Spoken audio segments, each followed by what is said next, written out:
O Peru foi berço de algumas das civilizações mais antigas do planeta.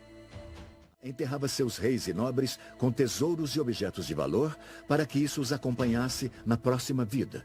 Sendo assim, o Peru se tornou uma grande huaca, um cemitério de civilizações milenares que atrai mais de 25 mil saqueadores de tumbas, conhecidos como huaqueiros. Um destes saqueadores encontrou uma tumba próxima a Nazca que o deixou aterrorizado. O huaqueiro, com mais de 20 anos de experiência e conhecido como Mário, abandonou o local e demorou meses para voltar. Algum tempo depois, através de um mediador, Mário entrou em contato com o Instituto Incari em Cusco, comandado pelo franco-peruano Thierry Yamin. A descoberta foi feita por um caçador de tesouros, o que é um crime no Peru. Quando ele falou com a gente, ele pediu para que fizéssemos uma análise. E o que a gente fez foi espalhar essa descoberta e também evitamos que as peças desaparecessem. É uma honra para qualquer ser humano e foi uma oportunidade de poder espalhar mais informações. Uma equipe composta por cientistas e jornalistas de 4 países diferentes foi até o Peru para tentar determinar a autenticidade da descoberta dos corpos mumificados, cujas características, segundo diziam, não eram as mesmas dos seres humanos. Saímos da cidade do México e fomos até Lima. De Boulder, Colorado, nos Estados Unidos, veio uma equipe de televisão comandada pelo experiente produtor Jay Weidner, que conduziu toda a equipe da rede de televisão Gaia, que participaria com o Grupo do México na investigação. Também nos acompanhou o jornalista peruano Joyce Mantilla, que iria relatar os resultados da expedição ao público de seu país. Segundo informações, já havia sido feita uma análise preliminar em corpos de 2 tamanhos diferentes. Estes seres haviam sido encontrados mumificados. Por conta disso, havia uma grande chance deles terem sido convivido com seres humanos na antiguidade. Ou poderiam ser apenas uma elaborada fraude, cujo propósito seria enganar a todos.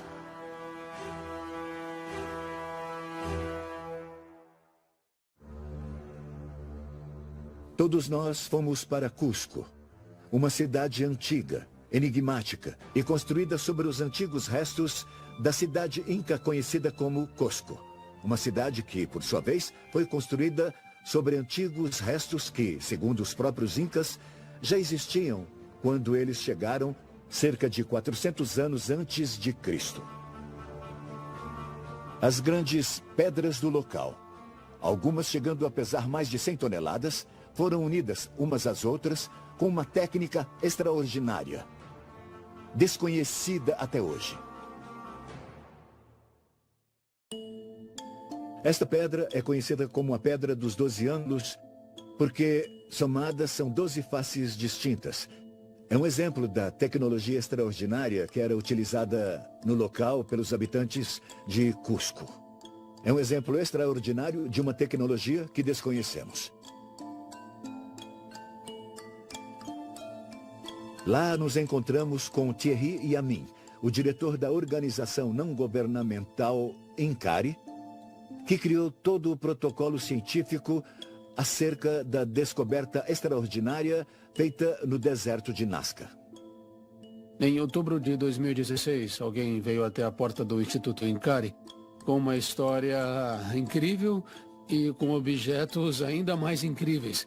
Nós começamos a estudá-los na hora e também a investigar para saber um pouco mais sobre essa história. Primeiro, será que se tratava de uma fraude? E não. Não, até agora nós não encontramos nenhuma falha. Pierre Yamin nos falou de Mário, o pseudônimo de um huaqueiro. Uma pessoa que se dedica a encontrar tesouros pré-hispânicos que são abundantes no Peru. O Mário é uma pessoa que se dedica ao tráfico de objetos pré-colombianos. Foi ele quem encontrou o sítio E agora, esse homem mudou. Ele entende a importância do assunto e também apoia o Instituto Incari para que essa história, que parece ter saído de um filme, seja finalmente conhecida para todos nós. Na carta que Thierry Yamin enviou ao Dr. Jorge Nieto Montesinos, diretor do Ministério da Cultura do Peru, ele deixa clara a importância e a magnitude dessa descoberta e também solicita a sua opinião e participação. Até o momento, Thierry Yamin ainda não obteve uma resposta. Nós avisamos, no começo do mês de janeiro, o ministro da Cultura. E por conta disso, todas as autoridades peruanas sabem de todo esse assunto. Então fomos até o Instituto Incari para podermos realizar as primeiras investigações. De imediato, para nossa surpresa, descobrimos que não havia nenhum corpo. Não havia sinais do Mário e a equipe do Instituto Incari tentava encontrá-lo desesperadamente por telefone. As ligações caíam constantemente. Thierry Yamin e seu sócio, José Casafranca, tentavam convencê-lo, mas sem sucesso. Após várias tentativas frustradas, foi minha vez de tentar argumentar com o roqueiro e convencê-lo de que nossa única intenção ali era realizar uma investigação científica. Entendo. Olha, me desculpe pelo incômodo, Mário. É que me ajudaria muito se mandasse os corpos hoje. Olha, eu te dou a minha palavra. Finalmente, após várias promessas de não comprometê-lo com o governo, ele aceitou nos enviar as provas. Isso. Talvez, devido à natureza ilegal de suas atividades, Mário se tornou uma pessoa desconfiada, com quem eu fiz uma longa negociação pelo acesso aos corpos. Após esperarmos algum tempo, finalmente recebemos no Instituto várias caixas de plástico e papelão que foram mandadas pelo Mário através de terceiros. A primeira surpresa foi um corpo de cerca de 30 centímetros. Todos nós ficamos espantados. Entretanto, as radiografias feitas anteriormente pela equipe do Instituto Incari mostravam que o pequeno corpo parecia ter sido construído, ou seja, não parecia ser orgânico. Este corpo foi analisado com o auxílio do raio-x. Ele tem muitas irregularidades. Sendo bem breve e específico, a estrutura óssea que observamos neste corpo não tem articulações nem dobras entre os ossos. Todos eles são retos. Eles acabam numa superfície totalmente plana, ou seja, são puras estruturas tubulares com angulações planas e também retas que não representam uma articulação que pudesse permitir movimento. Talvez tenha sido uma homenagem a algum antepassado ou um ser com quem tenha tido contato direto. Também não podemos dizer se ele seria capaz de caminhar. É um pouco complicado, porque ele não tem articulações.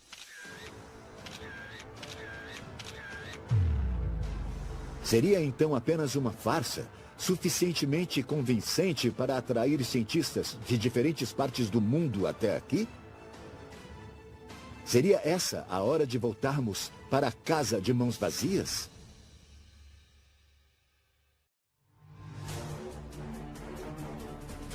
As provas encontradas nos primeiros instantes de nossa investigação sugeriam a possibilidade de estarmos diante de uma fraude bem elaborada.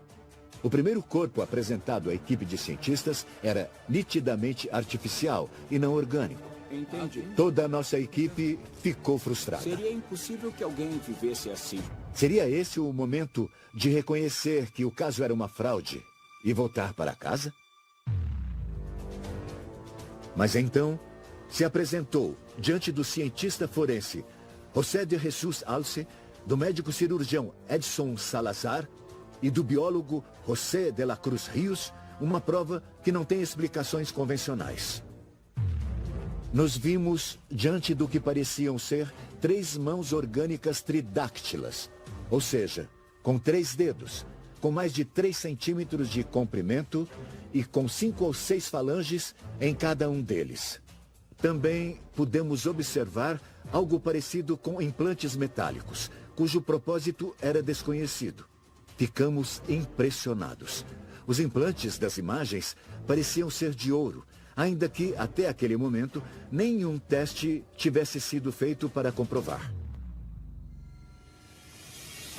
Sabemos que, dentro da ciência, existe o polimorfismo e outras deformidades que são observáveis em alguns seres humanos. Entretanto, não há nenhuma referência a seres com apenas 3 dedos e com 5 ou 6 falanges em cada um deles.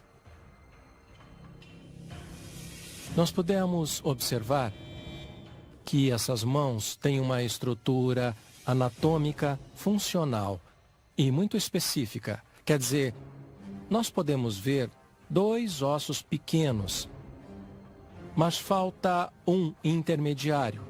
Tem 5 ossos no metacarpo, com um comprimento totalmente superior ao de toda a espécie humana. Isso vai muito além de qualquer alteração ou patologia conhecida pela medicina.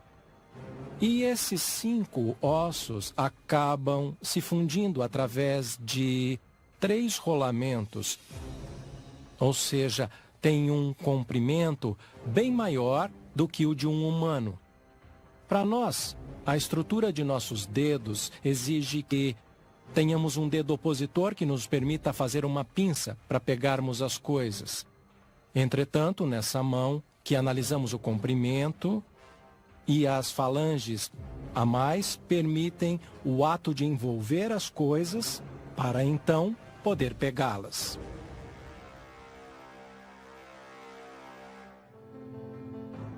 Alguns cientistas peruanos questionam a possibilidade dessas mãos serem reais. Eles garantem que 2 dedos foram cortados e que falanges foram adicionadas e que a transformação desse espécime teria sido realizada em uma oficina em Nazca. Tudo isso para apenas descartar o caso sem investigação alguma. O que nos chama a atenção aqui é que a gente pode ver os sulcos nos dedos. Aqui, uma unha. Isso é uma unha, não? Subungual. Dá para ver melhor nesse dedo aqui, ó. É algo que parece muito ser real. Parece muito mesmo. Mas não temos como comprovar que seja autêntico.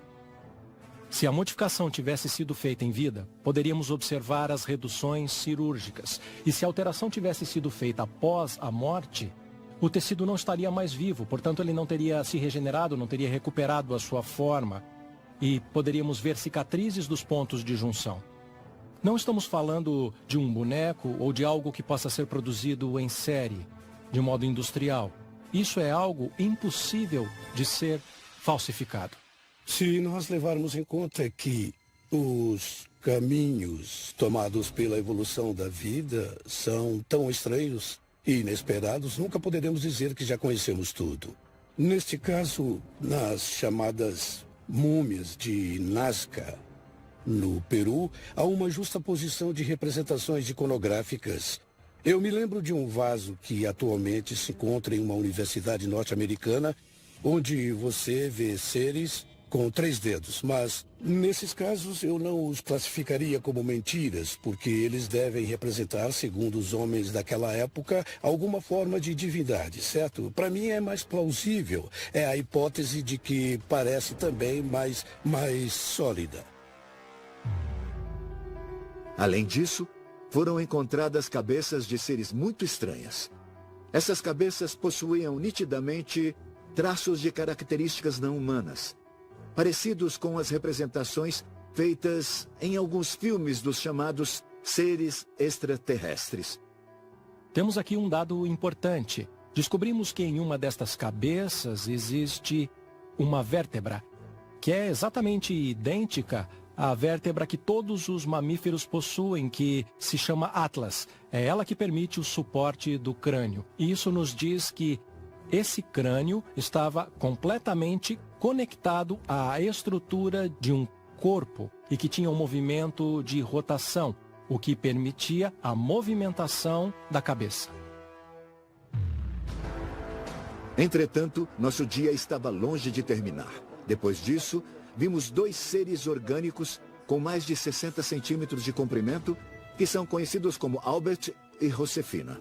Os 2 corpos estão em excelente estado de conservação e têm cabeças parecidas com as analisadas anteriormente pela equipe de cientistas.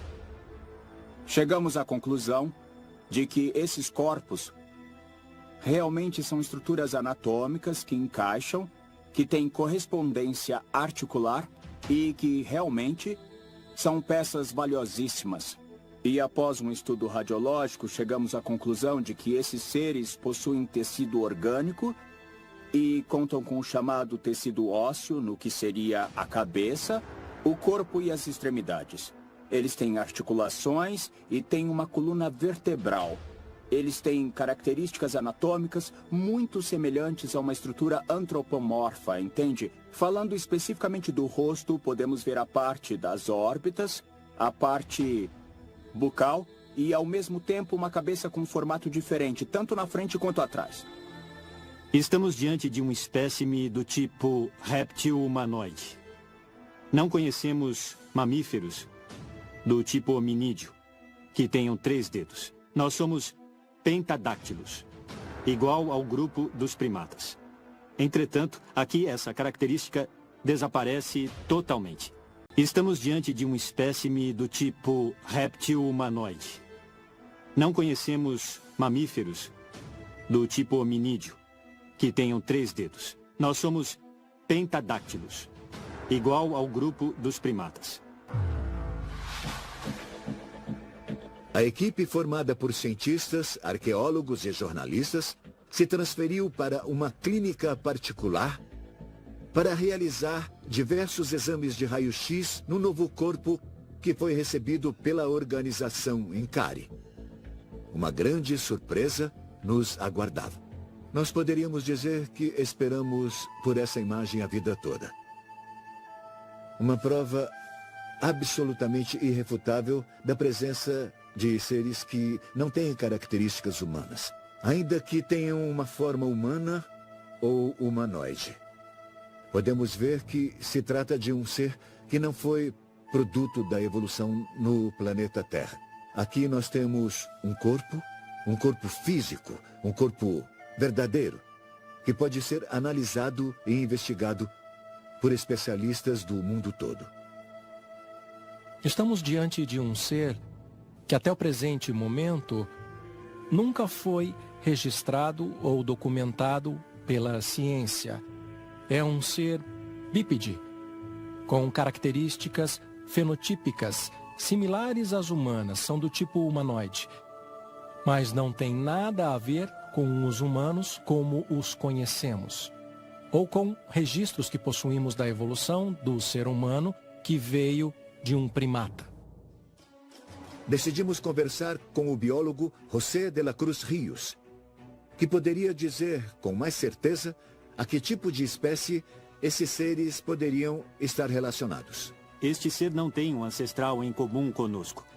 Perante isso, evidentemente, não há registros paleontológicos e nem registros biológicos. A ciência atualmente não tem nenhum registro. Determinamos que não corresponde ao processo evolutivo aqui da Terra. Outro ponto importante é o aspecto humanoide, que chama muito a atenção. Outro ponto importante é o fato de podermos identificar a presença de ovos.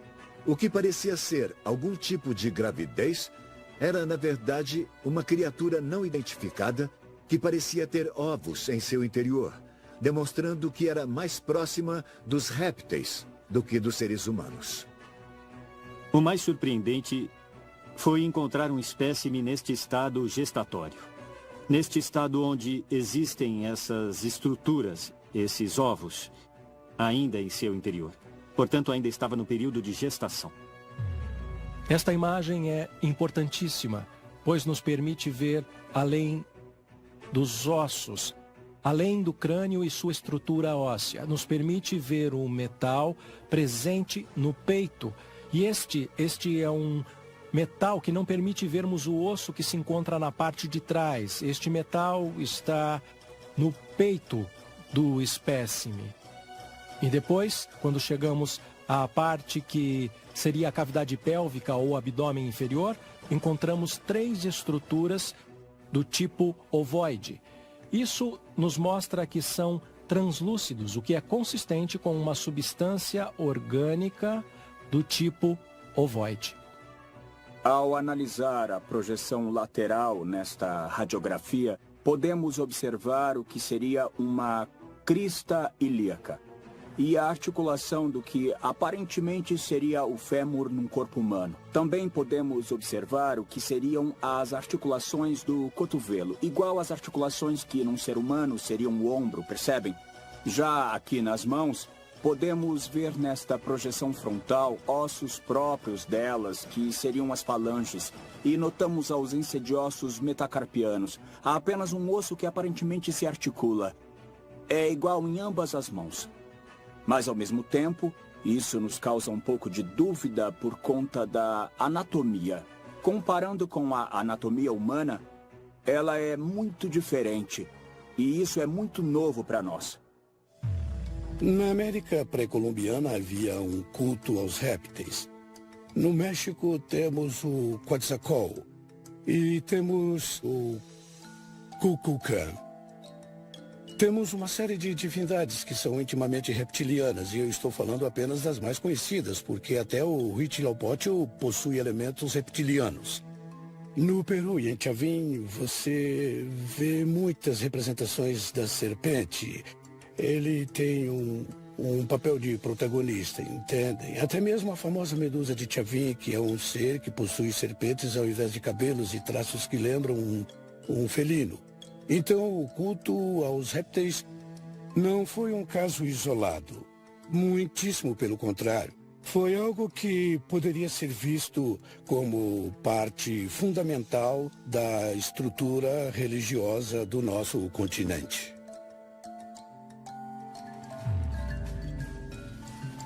Se, com nossa análise, confirmarmos que estes seres encontrados no Peru estão ligados a alguma espécie como os répteis ou outras espécies desconhecidas, teríamos que considerar a possibilidade deles terem existido em algum outro lugar, já que não temos registros de outros corpos com essas características encontrados em algum outro sítio. Provavelmente foram mumificados por seres humanos. Portanto, não se trata de uma espécie que viveu e morreu na natureza, mas sim uma que fez parte de uma antiga civilização. Sem dúvida, a grande pergunta é: será que conviveram com seres humanos? Quanto esta espécie influenciou no desenvolvimento das antigas civilizações? Dando continuidade à nossa investigação no Peru, viajaremos de Cusco até Nazca, um lugar onde chove muito pouco, o que favorece a preservação de corpos mumificados. Bem aqui foram encontradas as múmias mais antigas já registradas na história. Dando continuidade à nossa investigação no Peru, viajamos de Cusco até Nazca. Uma viagem de avião nos levou até dali. Nós fomos com o grupo de jornalistas e cientistas até Ica. E então fomos para Nazca, no sul do Peru. Lá é um lugar onde chove muito pouco, o que favorece a preservação de corpos mumificados. Foi nesta região onde foram encontradas as múmias mais antigas já registradas na história. É um lugar mágico, onde civilizações floresceram desde os tempos mais remotos. O Mário é um caçador de tesouros mais clandestino. Já faz uns 25 anos, mais ou menos. Ele encontrou milhares de objetos em todo o Peru, principalmente junto à costa. Ele ajudou no descobrimento de muitos sítios bem conhecidos aqui no Peru desde os anos 90. O que ele encontrou não pertence a nenhuma cultura conhecida até hoje na América do Sul. O que eu posso garantir é que nós vamos até o fundo dessa história. Porque se for uma fraude, nós vamos denunciar. Agora, se for real, com certeza vamos comprovar. Mas tudo indica até agora que essa história seja real. 100% real e que com certeza vai mudar a história. Ruaqueiro é um apelido que foi dado aos violadores de tumbas, a todos os seus invasores. Isso me parece uma tradição, sabe? Isso é passado de pai para filho. Eles não ligam para a questão cultural, só querem saber de quanto podem lucrar com isso. Isso existe há séculos. Se enxergarmos o caso de outra maneira, veremos que dentro do mal também há o bem. Se os governos não dão importância às investigações arqueológicas, não há orçamento. E os ruaqueiros acabam realizando um tipo de resgate de forma inconsciente. 90% das provas culturais e materiais vieram pelos ruaqueiros. Com certeza, muitos deles encontraram tumbas importantíssimas, como este caso das múmias, ou os tridáctilos de Nazca, como foram originalmente chamados em sua descoberta. Em nossa viagem a Nazca, fizemos uma parada em Carhuate, a antiga capital inca, que nasceu 500 anos antes de Cristo e ruiu 400 anos depois. Esta cidade, que hoje está abandonada no deserto, foi o ponto de origem das chamadas linhas de Nazca, já que neste lugar encontramos figuras parecidas que deixaram clara a influência que tiveram sobre aqueles que criaram as linhas de Nazca. Em Carhuate há uma grande pirâmide e acredita-se que ela pode ter sido a primeira grande cidade dos habitantes de Nazca. Aqui foram encontradas muitas coisas como vasos, tecidos, troféus de cabeças e instrumentos musicais. Também foi encontrada uma jovem sacerdotisa de uns 14 ou 15 anos de idade, com suas oferendas, alguns troféus de cabeças de aves e com sua coroa de ouro. É possível que ela esteja no Museu Antonino, em Nazca. São 36 pirâmides, e de vários tamanhos e estilos. A cidadela tem 24 quilômetros quadrados e é totalmente feita de barro. A estrutura é incrível. Às vezes você encontra desenhos das linhas de Nazca em vasos encontrados nas escavações. Essa é a capital do povo Nazca, da cultura Nazca. As chamadas linhas de Nazca são consideradas um dos maiores mistérios de todo o mundo. São desenhos de centenas de metros de comprimento, gravados sob o solo do deserto há milhares de anos e que ainda estão intactas até os dias de hoje. Esses desenhos são inexplicáveis. Naquela época, não existiam aeronaves ou satélites que permitissem aos artistas realizá-los com a precisão absoluta que eles apresentam. Não existem erros nos traços. Esses desenhos foram feitos para serem observados das alturas. Então, seus criadores nunca puderam ver a obra concluída. Estes geóglifos, estas linhas, estas figuras, têm algo muito particular que não existe em nenhuma outra parte do mundo. Elas foram feitas com a técnica de extração, ou seja, os Nazcas faziam sulcos sobre o terreno. Eles retiravam a camada superficial e deixavam a camada inferior, que tem um tom mais branco à mostra. É assim que eles elaboravam os desenhos. Não temos desenhos com apenas linhas retas. Temos também figuras geométricas, grandes figuras antropomorfas, ectomorfas, fitomorfas e etc. Estas figuras foram feitas com um único traço, ou seja, é como se nós começássemos a fazer um traço em um ponto e, sem levantar o lápis, fôssemos fazendo todo o desenho e voltássemos ao ponto onde começamos, entende? Toda a informação de linhas e figuras geométricas que existem no local, na verdade, seria um sistema codificado da geografia de todo o mundo, de todo o globo terrestre. Isso nos leva a crer que, com certeza, havia uma inteligência desenvolvida por trás de todo este trabalho, um conhecimento científico. Essas figuras não eram simplesmente desenhos vazios. Devemos lembrar que o caso das múmias tridáctilas de Nazca não é algo tão novo, se considerarmos que um outro grande enigma já havia sido descoberto anos antes. Falo dos crânios alongados de Paracas. Se a autenticidade dessas peças for confirmada, acredito que esta descoberta poderia ser a resposta para uma suspeita que temos há muitas décadas. E a descoberta das múmias tridáctilas poderia confirmar a suposta participação dessa inteligência externa que pode em algum momento ter influenciado os antigos povos peruanos. Na próxima etapa de nossa jornada, chegamos até a região de Ica, onde se encontra Nazca e seus famosos mistérios. Lá, nos seria apresentada uma múmia de um ser com traços parecidos com os humanos e, ao mesmo tempo, com traços totalmente diferentes. Foi aqui em Nazca, onde a tumba foi supostamente encontrada. O huaqueiro, que chama a si mesmo de Mário, garante ter encontrado um local que continha diversos corpos com características muito distintas. E alguns deles nós já pudemos observar e analisar em Cusco. Foi lá, perto da fronteira de Palpa, na região de Ica, onde um grupo de jornalistas, médicos e cientistas foi chamado e onde o huaqueiro, supostamente chamado Mário, nos reservou uma bela descoberta. O cientista russo Konstantin Korotkov veio da Universidade de São Petersburgo para fazer parte da investigação. Fomos convidados a encontros em vários lugares que depois foram cancelados, supostamente por questões de segurança.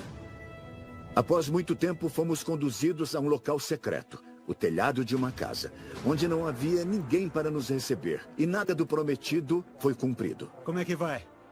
O jogo de espera havia recomeçado. Correto. O grupo, cansado pela longa viagem, dava sinais de desânimo. Todos começaram a duvidar se a viagem até Palpa havia sido necessária. Talvez tivesse sido melhor ficarmos em Cusco e analisarmos detalhadamente o que já nos havia sido apresentado. De repente, um grupo de homens, juntamente à equipe Incari, começou a preparar uma mesa.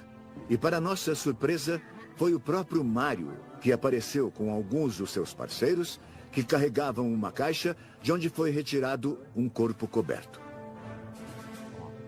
A equipe se aproximou da mesa e Mário finalmente a descobriu.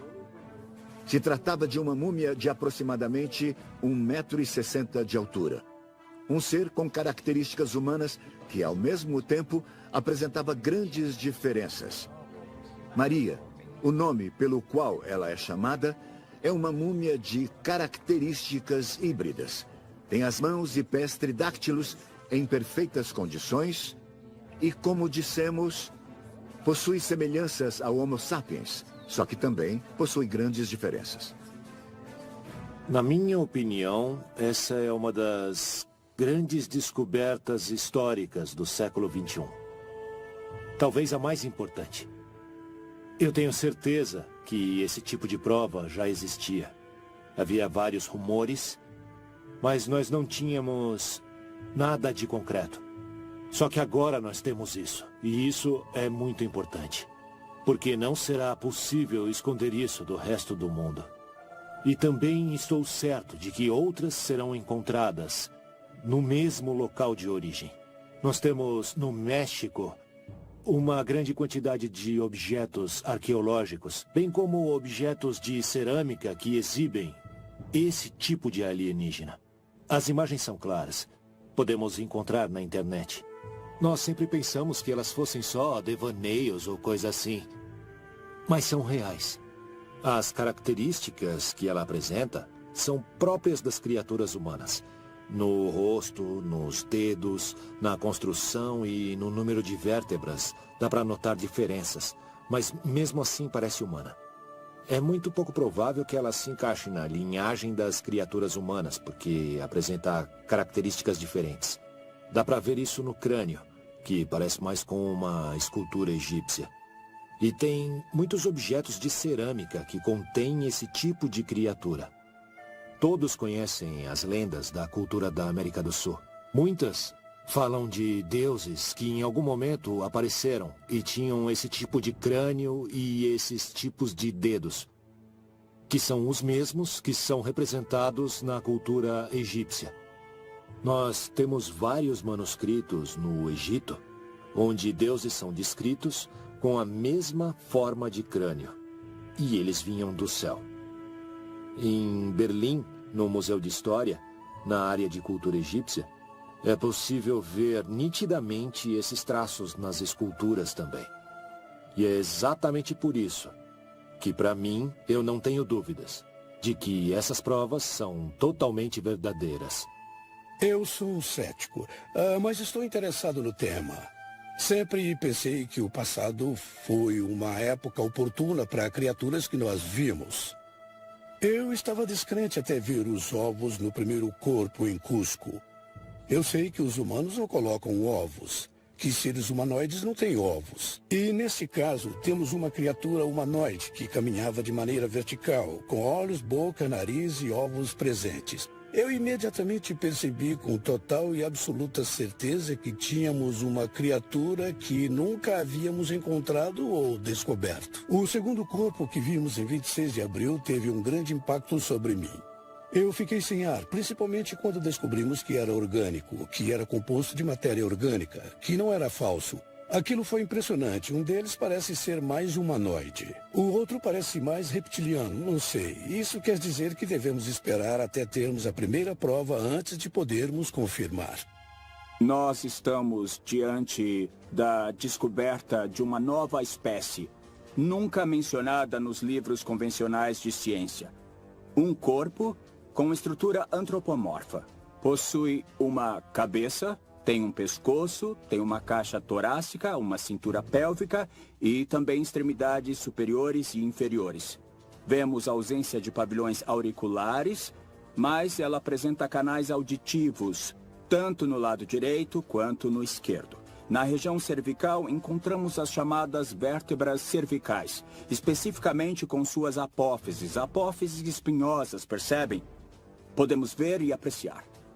A origem deste espécime não pode ser determinada, posto que ela é a primeira que encontramos em forma física, é a primeira real a qual temos acesso para realizar diferentes análises e estudos de caráter biológico e orgânico. Então, não podendo determinar com certeza a sua origem, teríamos que supor que seria uma nova espécie aqui na Terra, uma nunca vista, que não existe, não está registrada e da qual não temos nenhum antecedente na superfície terrestre. As diferenças são notáveis e irrefutáveis. É um corpo mumificado, muito bem conservado, que pelas estruturas de conexão da pele sobre a superfície, a finura com a qual o músculo se encontra na posição atual e a cabeça para cima, poderia ter talvez uns 2 ou 3 mil anos. O mais emocionante é justamente que todos os cientistas confirmam essa hipótese. Todos aqueles que viram. Quando eu ouvi eles conversando nos laboratórios, eu fiquei muito emocionado, quase chorando, enquanto eu ouvia os médicos mexicanos, peruanos e de outros países confirmando isso. Eles confirmaram que são objetos biológicos, reais, mas que nitidamente não são humanos. Eu ouvia eles falarem e ficava pensando que eles não estavam percebendo o que estavam dizendo. O que eles disseram vai mudar a história. Eles confirmaram que não era humano.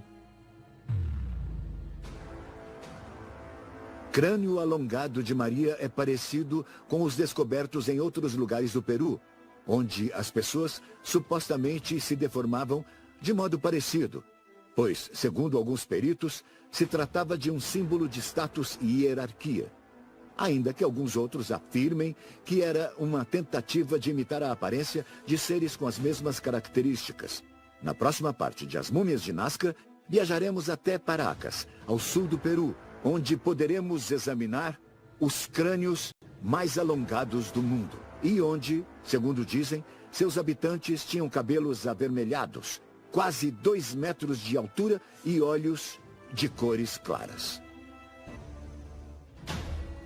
A descoberta das múmias de Nazca nos trouxe, até agora, 3 mãos tridáctilas, 2 cabeças e também 2 corpos com características reptilianas de 60 centímetros, conhecidos como Albert e Josefina, que têm 3 ovos calcificados em seu interior.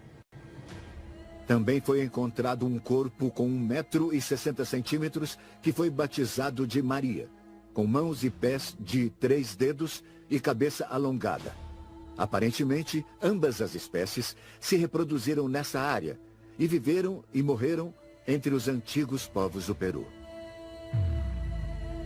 Foram realizados novos estudos em Cusco para determinar, com a ajuda de um especialista em radiologia, o Dr. Raimundo Salas, com mais de 35 anos de experiência, se existia alguma dúvida diante das extraordinárias características desta múmia. Eu me baseio nas imagens e volto a repetir. Os meios de diagnóstico atuais, tais como a tomografia, são meios bastante objetivos. Não há nada subjetivo, não há nada o que pensar. É ver e descrever o que se enxerga. Tanto os ossos do metacarpo quanto o do tarso se conectam perfeitamente.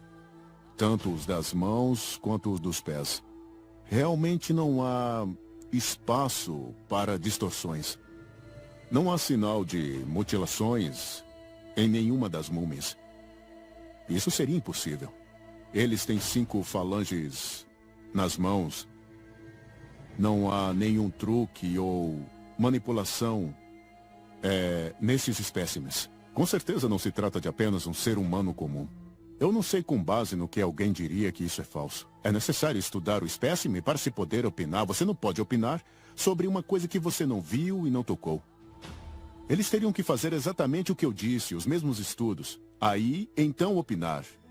Não se pode opinar antes. Precisa opinar depois. Na Universidade do Colorado, a professora e radiologista Mary Jessie analisou as placas de raio-x. Ela disse que os ossos estão em ordem e não encontrou nenhum tipo de prova de que os corpos tenham sido montados. Com base nessas imagens, eu não vejo nenhuma linha central do crânio, portanto não há ossos separados aqui. E o crânio parece bem fundido, parece sólido, uma estrutura um tanto quanto robusta. Na mão, após o metacarpo, só vemos 3 dedos. Também podemos ver uma extensão dos ossos, dos metacarpos e das falanges. Se nos focarmos no metacarpo, nós veremos que os ossos da Maria são muito mais grossos que os nossos ossos. O mesmo ocorre com as falanges. Os ossos dos dedos são muito mais robustos que os nossos também. Sendo assim, nós podemos ver que o mesmo acontece com os pés. Então, se alguém fez isso de uma maneira artificial, a pessoa deve ter um conhecimento um tanto quanto avançado do esqueleto humano. Eu poderia afirmar que as expectativas sobre este espécime realmente não parecem infundadas. Essa análise pela tomografia também foi realizada no Instituto Sergei Nerezin, em Moscou. A radiologista Natalia Zalosnaya analisou as tomografias dos seres de 60 centímetros com características parecidas às dos répteis, junto aos seus colegas Tatiana Rakova e Vladimir Kuplevatsky. Analisando tudo, eu não acredito que seja uma falsificação, porque o processo de mumificação foi executado com muito cuidado. Eu posso dizer que, em linhas gerais, todos sabem que o processo de mumificação se trata de preservar o corpo. Houve dano, por exemplo, sobre as costelas, quando ocorreu o processo de mumificação. Nós podemos ver que a coluna cervical, quando comparada ao resto da coluna vertebral, está danificada. Talvez isso tenha acontecido no momento do transporte do corpo. Porque, ao que parece, o dano ocorreu após o corpo ter sido mumificado, porque não há outras mudanças. Se tivesse sido em vida, haveria outras mudanças em outras partes do corpo. Konstantin Korotkov, professor de física na Universidade Estatal de São Petersburgo, analisou diretamente o corpo da múmia Maria, a que tem características humanas, e mostrou aos seus colegas as provas encontradas. É interessante porque temos muitos cientistas na Rússia. E todos estão muito entusiasmados para ajudar com as investigações e para obter informações. O importante é colocar os egos abaixo da investigação. Eu tenho certeza que isso é só o começo. Porque qualquer análise desse caso requer muito esforço e dinheiro. Por isso devem ser equipes de cientistas sérios e muito bem qualificados. Eu trabalho com instituições de altíssimo nível, com geneticistas que são a vanguarda do mundo. Situada em São Petersburgo, na Rússia, essa instituição é a base dessa universidade. E é claro que eles contam com a tecnologia adequada. Já fizemos análises no corpo de Maria. A múmia e os resultados comprovam que é uma múmia real. E sem dúvida é de tempos antigos. Eu tive a sorte de ter coletado amostras diretamente das mãos e dos pés. Já foi tudo documentado. Nós precisamos comprovar que todos os materiais foram extraídos do corpo de Maria e que os materiais extraídos das mãos e dos pés sejam biologicamente iguais. Só assim será uma prova concreta, acima de qualquer dúvida. Quando voltamos, mandamos fazer testes de carbono nos Estados Unidos e em outros países. E também enviamos amostras de DNA novamente para diversos lugares. E planejamos fazer estudos espectroscópicos. Precisamos comprovar que todos os materiais foram extraídos do corpo de Maria. Daniel Merino é um arqueólogo espanhol que trabalha há alguns anos no Peru. Ele se especializou em câmaras funerárias nas tumbas dos antigos habitantes do Peru. Ele decidiu participar deste projeto apenas para demonstrar que esta suposta descoberta é, na verdade, uma fraude. Com toda certeza teremos a parte científica, toda a sociedade científica dividida. Muita gente não vai acreditar. Então tudo bem, estamos aqui para descobrir se é uma fraude ou se não é. Imagine se fosse um projeto de escavação típico daquela região. Agora, imaginem que recebêssemos a surpresa que em outros tempos mais antigos andassem por aqui essas criaturas. Isso teria sido uma bomba. Quando aparece alguma coisa diferente, que pode romper uma cronologia, para nós é simplesmente um caos. Acontece um ataque científico por parte dos nossos colegas. Tomemos esse tema, ele é delicado, certo? Em nível científico. Porque vai ser muito delicado. E se mostrarmos que não se trata apenas de uma fraude, pode apostar que eles vão tentar mostrar o oposto.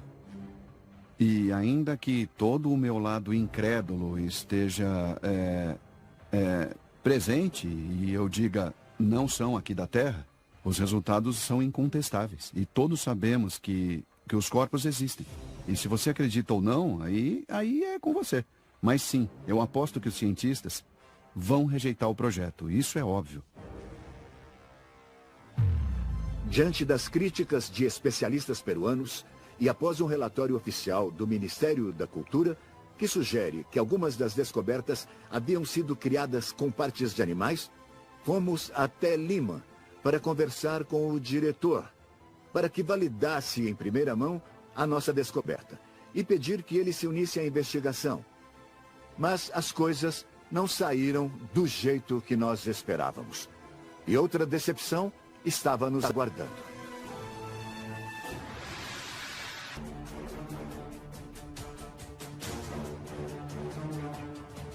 Armados com as provas conseguidas até agora, fomos até Lima com a esperança de conversar com o ministro da Cultura, a quem havíamos escrito para expor as provas da descoberta e propor uma continuação conjunta dessa investigação, para incluir instituições acadêmicas que poderiam determinar a validade das provas. Ninguém mais pode me receber? Ninguém? Com quem eu posso falar? Infelizmente, assim que chegamos, encontramos um ambiente hostil. Tudo bem? Eles vão ligar para o senhor. O ministro, segundo nos disseram, não estava presente e seus funcionários estavam ocupados. Eles vão ligar para o senhor, tudo bem? Sim. Repito, senhor. Abaixem seus equipamentos, não os utilizem. Após uma longa espera, fomos atendidos por um representante que solicitou que enviássemos uma nova carta por e-mail para que pudéssemos falar com um especialista. Se vocês tiverem algum tempo, nós podemos dar uma amostra que, dentro da nossa equipe, nós vemos como algo que dá base ao caso. Bom, eu fiquei muito decepcionado. O ministro da Cultura nos enviou até um diretor de museus. A pessoa não se encontrava, supostamente ela voltaria em uma semana, mas não podemos esquecer que Thierry e a mim, já em janeiro, havia enviado uma carta alertando sobre essas descobertas extraordinárias. Mas, como podemos ver, eles não deram a menor atenção. Aqui ninguém se interessou pelo nosso caso. Após o fracasso em Lima, voltamos para Cusco, pois soubemos de um legislador peruano que tinha interesse em conversar conosco. Se tratava de Armando Villanueva, do Partido Ação Popular, que havia ouvido sobre a descoberta e prometeu, diante de toda a equipe, fazer uma apresentação diante do Congresso peruano.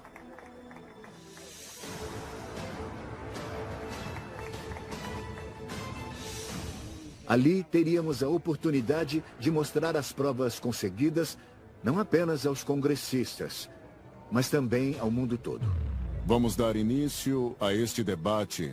A lei que declara ser de interesse histórico e cultural a investigação das múmias humanoides de Nazca.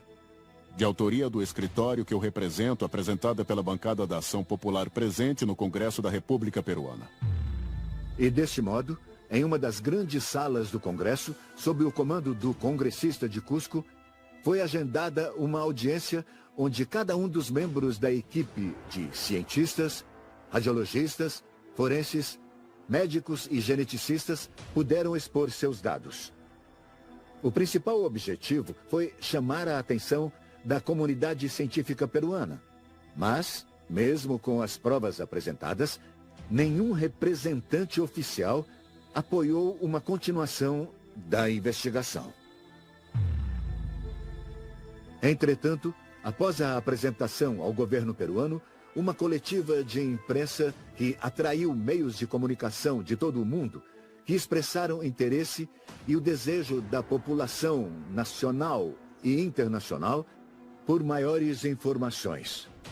Finalmente, a representante do Ministério da Cultura em Cusco, Carla Vargas, aceitou conversar conosco. O Ministério da Cultura possui uma área que investiga materiais arqueológicos, que permite que entendamos os processos de mumificação, que saibamos o local de onde vem o material, onde ele é investigado, todo o contexto arqueológico de onde vem o material. Mas, uma vez que ele foi tirado do local, nós não podemos saber exatamente a sua procedência, o seu local de origem. É como entregar uma informação incompleta, porque essa informação estaria separada de todo o restante. É claro que, como material pré-hispânico que pertence a uma cultura que se desenvolveu no Peru, é do interesse do Ministério da Cultura entendê-lo, estudá-lo e recuperá-lo. Mas não é do interesse do Ministério da Cultura nesse caráter. E eu digo porque eu trabalho aqui, falo em caráter pessoal, não é nosso interesse saber se trata de uma múmia extraterrestre ou não. E digo isso porque está completamente fora do que nós acreditamos. Enquanto estávamos em Lima, o jornalista Joyce Montilla foi enviado por Leandro Benedicto Rivera, mais conhecido como Mário, para visitar o local onde foram encontrados os corpos. O lugar fica entre as linhas de Nazca, as linhas de Palpa e a área onde ficam os petróglifos de Tititara. Ali no meio é onde mais ou menos fica o local. Segundo o que disse Montilla, Leandro Benedicto Rivera convidou apenas a ele e a outras 3 pessoas do Instituto Incari para conhecer o lugar onde foram enterrados os corpos das espécies das múmias de Nazca. Eles iniciaram a subida numa temperatura de mais de 40 graus Celsius e em condições muito adversas. Você vê pilhas de pedras, são colinas de pedras. Não é uma zona desértica, é uma zona rochosa. E muito difícil de subir, porque você mal pisa e já afunda até quase o tornozelo, até quase a metade do joelho. Só um conhecedor do local poderia chegar até o sítio, porque, indo pela visão, não dá para saber qual é a caverna, porque está tudo coberto por pedras menores. Houve um momento onde foi feito o pagamento à terra, é um ritual. Ele foi conduzido por José Casafranca, do Instituto Incari. É uma cerimônia bem rápida, onde você coloca água em suas mãos, joga na pedra, faz uma oração e pede permissão a Apo, como é conhecido. Ele é o deus que cuida das colinas ou algo assim. Eles acreditam que isso dá uma espécie de proteção para as pessoas que vão subir a colina. Em dado momento, finalmente encontramos a caverna. Na entrada tinha cerca de 1,80 m e uma altura aproximada de 70, 80 centímetros. Só entra uma pessoa por vez, mas lá dentro o espaço é bem maior. Entramos facilmente em 5, 6 pessoas. Mas há um odor característico que sentimos quando tivemos contato com os corpos mumificados. Ele é muito penetrante, muito forte. E, bom, logo começamos a registrar a descoberta. Essa parte é de rocha, rocha muito dura. Quando fazemos algum movimento, ela desmorona. Naquela parte ali de trás, há uma outra câmara bem menor. Nitidamente não é um sarcófago. São câmaras que foram abertas na terra para depositar estes corpos mumificados. Seria este o lugar onde os corpos mumificados foram encontrados? Sim. Pois ainda que alguém quisesse criar um tipo de cenário, uma cena falsa, para dizer que é aqui mesmo, sendo mentira, seria muito difícil. Porque a terra que encontramos por toda parte também está nas paredes. Nós arranhamos as paredes e ela continuava saindo. A entrada foi coberta cuidadosamente com pedras que ocultavam a presença da caverna, mas ela é bem profunda e tem 2 ou 3 câmaras, ainda que pequenas. Em uma delas foram encontradas cabeças e mãos. Na outra, eu entrei para saber se realmente poderia caber uma pessoa. Eu entrei com uma certa facilidade. Quando entramos no lugar, eu de cara senti que era lá, que era ao menos um lugar de descobertas. Disso eu não duvidava. Naquele instante, eu senti que estávamos mesmo comprovando que aquele foi um dos lugares das descobertas. Aquilo foi ótimo para a ciência que desejava, e com razão, conhecer o lugar. E acredito que ele vai render elementos que farão com que a investigação continue. Isso é o desejado, descobrir a verdade, seja ela qual for. Em Paracas, na costa do Peru, nos encontramos com Brian Forster, um biólogo norte-americano que vem estudando os crânios encontrados neste local há quase uma década. Forster está convencido de que estes seres não são diretamente relacionados aos seres humanos, e nem com os primeiros povos de Paracas. No geral, eles eram pessoas práticas e se foram antes do povo Nazca. Mas qual é a diferença entre o povo de Paracas e os de Nazca? Parecia normal que as pessoas de Nazca fossem pessoas de cabelos negros, pele escura e que elas não fossem tão altas. Mas os Paracas pareciam ter no mínimo 1,80 m de altura. A classe nobre tinha cabeça alongada e cabelos ruivos, o que significa que provavelmente tinham a pele clara e possivelmente olhos verdes. Essas são características que não são próprias das pessoas nativas da América. E a nossa teoria é que essas pessoas podem ter vindo de outra parte do mundo. Os resultados iniciais de um dos corpos mostram que certos trechos do DNA não coincidem com nenhum outro grupo no planeta, porque parte da genética não vem da África, não é asiática, nativa ou caucasiana, porque não é nenhuma delas. Então, nosso primeiro pensamento é que talvez seja algum outro tipo de ser humano. Um traço característico da nobreza inca é que eles tinham pequenos ossos na parte posterior do crânio, que foram chamados de ossos incas. Dizem que é uma característica exclusiva de sua cultura. Mas agora nós vemos que os paracas já os tinham antes, pelo menos 1000 anos antes dos Incas. Foram encontrados crânios alongados em todos os continentes, com exceção da Antártida. E, no final, eles eram pessoas muito nobres.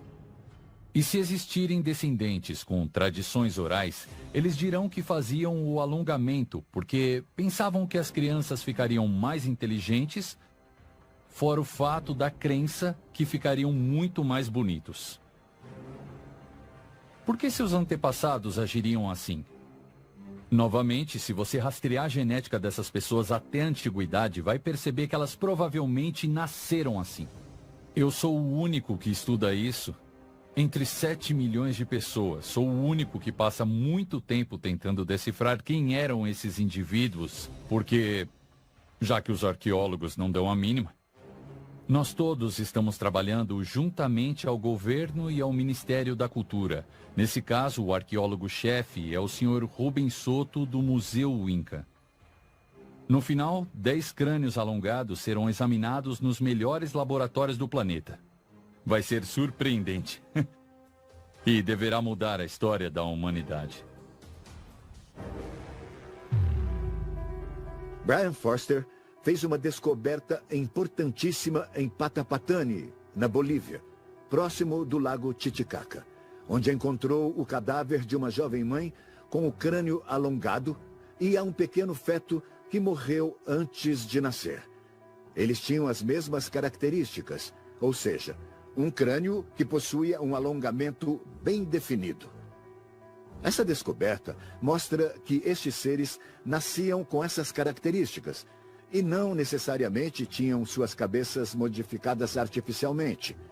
Foi uma descoberta que abriu a possibilidade de que havia em nosso mundo uma classe de seres diferentes que podem ter convivido com seres humanos e que, talvez, poderiam ter alcançado os mais altos níveis sociais, subindo bastante para serem considerados como seres divinos, como verdadeiros deuses na Terra.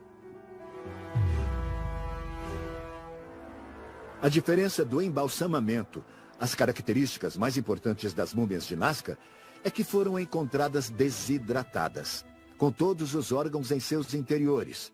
Foi realizada uma análise da substância que cobre o corpo das mesmas. É um pó branco, muito fino, que se solta com facilidade, que parece ter sido aplicado juntamente a um tipo de líquido, provavelmente um azeite, que dava aderência. O pó foi identificado como terra de diatomáceas, ou diatomito, que é uma alga microscópica fossilizada dos períodos Mioceno e Pleistoceno, que aparentemente foi utilizada para desidratar o corpo deste ser de sexo feminino, já que, por ainda manter os seus órgãos internos, não se trata de uma múmia clássica. É possível que essas algas fossilizadas, que foram parte de um fitoplâncton em tempos muito antigos, tanto nos oceanos como em fontes de água doce, tenham feito com que o corpo ficasse livre de insetos e fungos por conta de suas qualidades inseticidas e fungicidas. Há depósitos de terra de diatomáceas em todo o mundo, e alguns deles não ficam muito distantes do lugar onde este corpo foi sepultado. Mas a utilização deste pó não era comum para conservar as múmias. Essa é uma situação bem rara. Na verdade, ela é utilizada como um eficiente inseticida contra as pragas. Ela é utilizada como ingrediente nos inseticidas por 2 motivos. O primeiro é que, num nível microscópico, as partículas da terra de diatomáceas são muito afiadas e elas aderem ao inseto e se prendem entre as articulações de seu exoesqueleto. Quando o inseto se mexe, ele se machuca. A segunda é que a terra de diatomáceas gruda no inseto e faz com que ele se desidrate de algum jeito. Essa terra é um inseticida orgânico, não tóxico. Ela não aumenta a resistência dos insetos, pois o método de ação é físico e não químico. Enquanto conduzíamos a investigação em Paracas, foi feita uma nova descoberta na tumba de Nazca. Foi este corpo, batizado de Wawita, que significa bebê no idioma de Quechua, que contém as mesmas características que já vimos anteriormente. apenas 3 dedos nas mãos e nos pés. Além do corpo de Wawita, foi encontrado um corpo sem cabeça e com características parecidas com as dos répteis. Seus descobridores lhe deram o nome de Victoria. Outros 3 corpos, também com características reptilianas, foram encontrados e foram batizados de A Família. De volta a Cusco, a equipe continuou a estudar os novos corpos, começando com um bebê desidratado que possui as mesmas características de Maria. Ele tinha apenas 3 dedos nas mãos e nos pés, e este corpo foi batizado de Wawita, que significa bebê na língua quechua.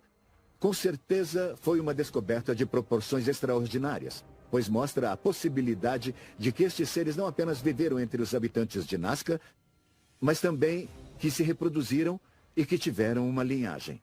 Além do corpo de Wawita, foi encontrado um outro corpo com características parecidas com as dos répteis. Esse novo corpo havia sido sepultado em uma das paredes da tumba. Estava numa posição sentada e não tinha cabeça. Muito possivelmente, ela havia sido arrancada. Inclusive, ele ainda tinha um fragmento de pele original. Seus descobridores o batizaram de Victoria. É muito difícil que seja falso por causa da estrutura anatômica apresentada, por todos os detalhes anatômicos e pela presença dos ligamentos e dos tendões. Isso é o que mais nos chama atenção. E se fosse uma fraude, observaríamos isso em apenas um lado, ou então nem teria sido feito, mas nesse caso é totalmente simétrico. Outra característica que chama atenção são as cristas ilíacas e a ausência do osso púbico. E, à primeira vista, fazendo uma análise comparativa com o corpo que chamamos de Josefina e também com o corpo chamado Albert, vemos que eles têm as mesmas características anatômicas. Estamos falando dos mesmos padrões anatômicos. E podemos notar uma presença de uma pele em forma de escamas, o que é possível ver. E, ao tocar a pele, nota-se uma porosidade parecida com a pele de um lagarto ou de uma serpente, em muitos casos. É uma pele áspera e porosa. A pele, parecida com a dos répteis da Terra, já havia sido vista nos corpos que nós já tínhamos anteriormente investigados. Ela tem um tom cinza escuro e possui uma espécie de escamas. E também, como já havíamos demonstrado, estes seres são ovíparos, o que os aproxima ainda mais dos répteis da Terra. Diante da necessidade de realizar um teste de carbono 14 para comprovar a idade destes seres e uma análise de DNA para descobrir a sua origem, o Dr. Edson Salazar começou a realizar os cortes, onde pôde extrair algumas de suas vértebras. Além de tecido orgânico, era evidente que se tratava de um ser que algum dia teve vida.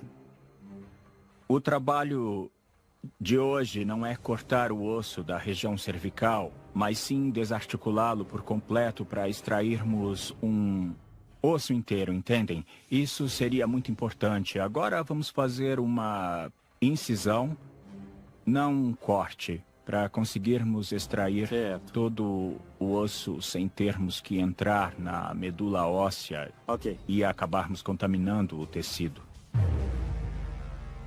Nesta imagem, vemos que os 3 corpos que foram descobertos recentemente possuem as mesmas características, que foram descobertas em alguns outros corpos que tivemos a oportunidade de analisar, mas que também possuem algumas diferenças.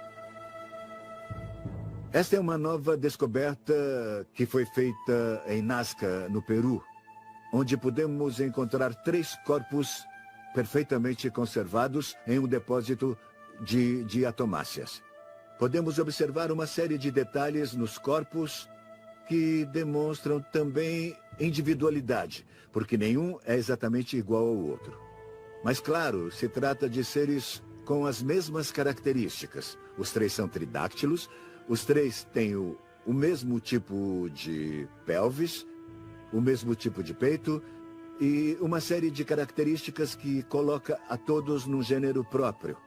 Mas eles foram batizados como parente 3, parente 2 e parente 1, porque parecem ter tido a mesma origem. Levamos esses corpos à clínica do médico radiologista Raimundo Salas para realizar novos exames de raio-x e também novas tomografias. Ao realizar os exames, o Dr. Raimundo Salas descobriu uma característica que havia passado em branco nos primeiros testes, mas que mostrou ter muita importância. Ao observar o interior da caixa craniana, ele viu que as características da base do crânio tornam praticamente impossível qualquer tipo de falsificação, já que cada espécie tem características únicas, e a destes seres, até onde se sabe, não se parecem com nenhuma outra. A caixa, a base do crânio, tem suas próprias características. Eu volto a dizer, esta seria a parte frontal. Toda essa parte até aqui. Depois temos a fossa anterior, a média e a posterior. Isso fazendo uma comparação, uma analogia ao crânio humano. Mas dadas as devidas proporções, porque são seres pequenos, mas que possuem um cérebro, uma massa encefálica bem grande para o tamanho do corpo. É impressionante. A seguir, os encerramentos desta investigação. Os resultados finais de DNA e carbono 14, que foram feitos por instituições de países diferentes. E uma entrevista exclusiva com Mário, que decidiu, ao menos temporariamente, permitir que os corpos sejam estudados por uma universidade no Peru.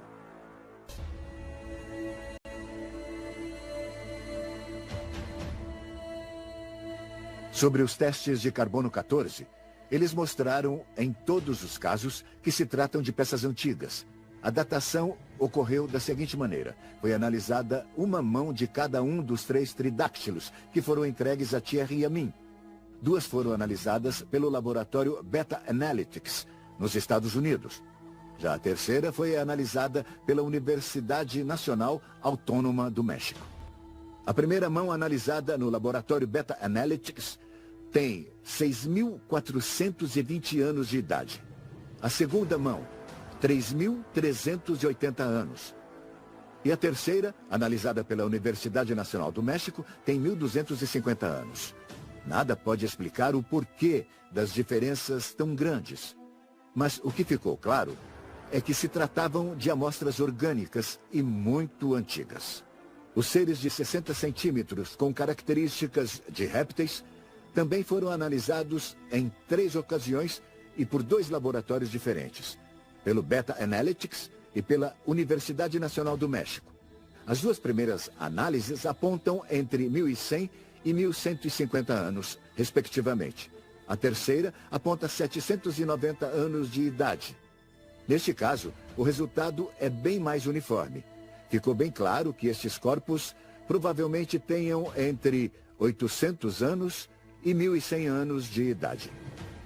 Os pequenos seres de 30 centímetros, que foram considerados pelos especialistas como sendo falsos, possivelmente teriam a mesma idade dos corpos dos seres maiores. O casal Albert e Josefina tem entre 800 e 1.100 anos. O pequeno Wawita tem 670 anos. Já a múmia chamada Maria, segundo as 3 análises de carbono 14 realizadas, tem entre 1750, 1771 e 1785 anos.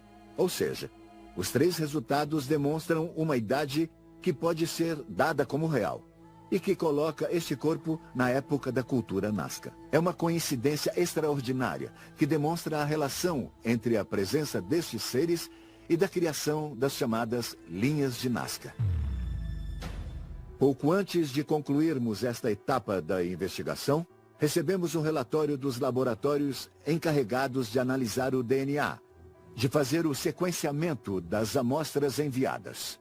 Os resultados das últimas análises de DNA realizadas nos corpos de tipo humano mostraram características surpreendentes. Por exemplo, Maria e Wawita não são mãe e filha.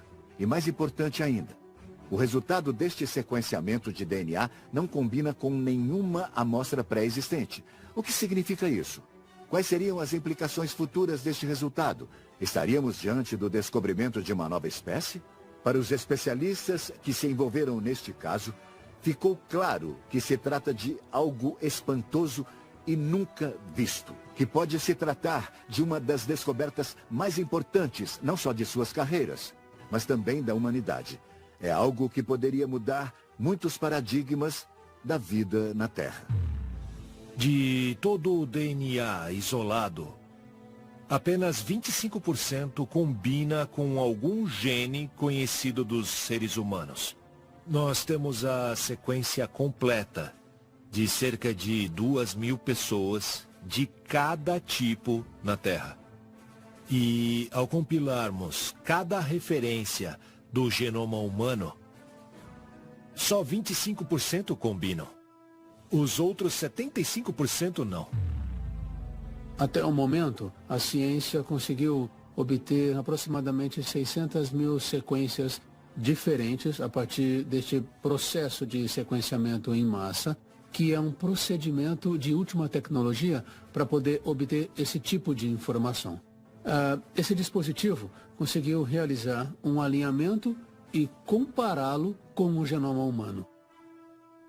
O mais interessante disso é que, falando destas 4 amostras que pudemos estudar, os resultados que temos até agora mostram que sim, que há de fato DNA bacteriano, mas também há sequências, quando as comparamos com o genoma humano, que não possuem uma similaridade significativa com o nosso genoma. Estamos falando de uma sequência de DNA que é praticamente desconhecida, mas a nossa análise não parou aqui. Também testamos com os genomas dos primatas e também dos répteis, como a tartaruga marinha e o crocodilo. E os resultados que obtivemos dizem que não há similaridades com os seres vivos habitantes deste planeta que nós conhecemos. Nós precisamos estudar os quase 2 milhões de sequências que temos até o momento. Nós acreditamos que, para a gente poder completar essa análise, nós vamos levar mais ou menos entre 6 meses e 1 ano. E ainda assim, muitas informações novas serão geradas pelos sequenciamentos que serão realizados no futuro. Entretanto, não podemos esquecer que tudo começou com Mário, que ficou conhecido no início da investigação como um ruaqueiro profissional. Entretanto, o verdadeiro nome do homem que realizou a descoberta é Leandro Benedicto Rivera, que nos confessou ser apenas um minerador e não um saqueador de tumbas.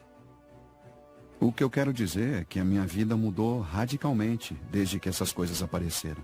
Na verdade, isso me causou mais problemas do que coisas positivas para mim, para minha família, minha vida social, para o meu trabalho, tudo. Essa descoberta aconteceu de um jeito muito natural. Eu estava procurando fragmentos de ouro e me deparei com uma pilha de pedras. No começo, eu achei que fosse uma mina abandonada.